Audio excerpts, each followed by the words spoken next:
भारत के इतिहास का स्वर्णिम दिन। स्थान कैथे सिनेमा हॉल, सिंगापुर। लोगों से खचाखच भरा हॉल, 1 इंच भी स्थान नहीं, परंतु शांति इतनी कि एक सुई के गिरने तक की आवाज स्पष्ट सुनाई दे।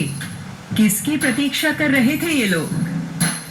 घड़ी में जरूर शाम के 4:30 बजे थे, परंतु हॉल में उपस्थित लोग नेताजी सुभाष चंद्र बोस की प्रतीक्षा कर रहे थे।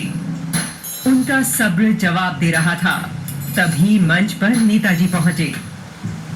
उन्होंने उम्मीदों से भरे इस हॉल में अपना भाषण पढ़ना आरंभ किया, जो 1500 शब्दों में लिखा गया था। यह भाषण सिर्फ एक घोषणा भर नहीं था, अपितु एक एक शब्द भारत मां की आन बान शान का द्योतक था, जिसमें 1857 में लड़े गए स्वातंत्र्य समर की अमर गाथा भी थी। साथ ही स्वतंत्र भारत की ओर बढ़ते कदम की एक महत्वपूर्ण सूचना भी।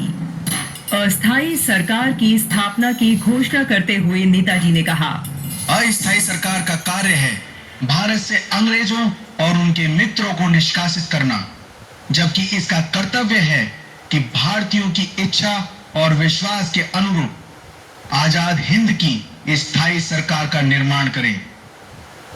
उन्होंने भारतीयों से अपील करते हुए कहा, ईश्वर के नाम पर, पूर्वजों के नाम पर, जिन्होंने भारतीयों को एक सूत्र में बांधकर एक राष्ट्र बनाया, उन स्वर्गवासी वीरों के नाम पर, जिन्होंने शौर्य एवं आत्म बलिदान की परंपरा बनाई, हम भारतवासियों से देश की स्वतंत्रता के लिए युद्ध करने और भारतीय झंडे के नीचे आने का आह्वान करते हैं।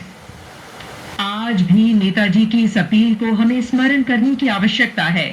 वर्तमान सरकार इसी दिशा में काम कर रही है, जिसका संकल्प है सबका साथ, सबका विकास।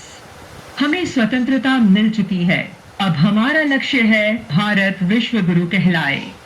यह तभी संभव होगा जब सभी एक विचार होकर देश को आगे बढ़ाएंगे। नेताजी ने अंत में शपथ लेते हुए कहा था, मैं सदैव भारत का सेवक रहूंगा और 38 करोड़ भाई बहनों के कल्याण को अपना सर्वोच्च कर्तव्य समझूंगा। स्वतंत्रता प्राप्त करने के पश्चात भी मैं सदैव भारत की स्वतंत्रता की रक्षा के लिए अपने रक्त की अंतिम बूंद बहाने को तैयार रहूंगा।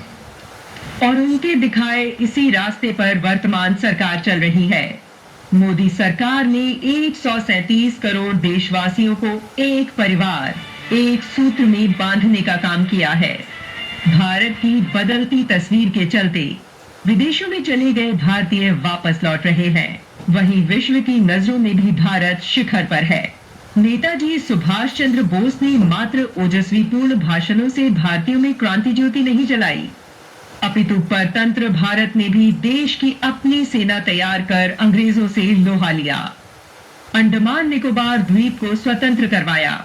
उनके विचार आज भी हमें देश सेवा का मार्ग दिखलाते हैं।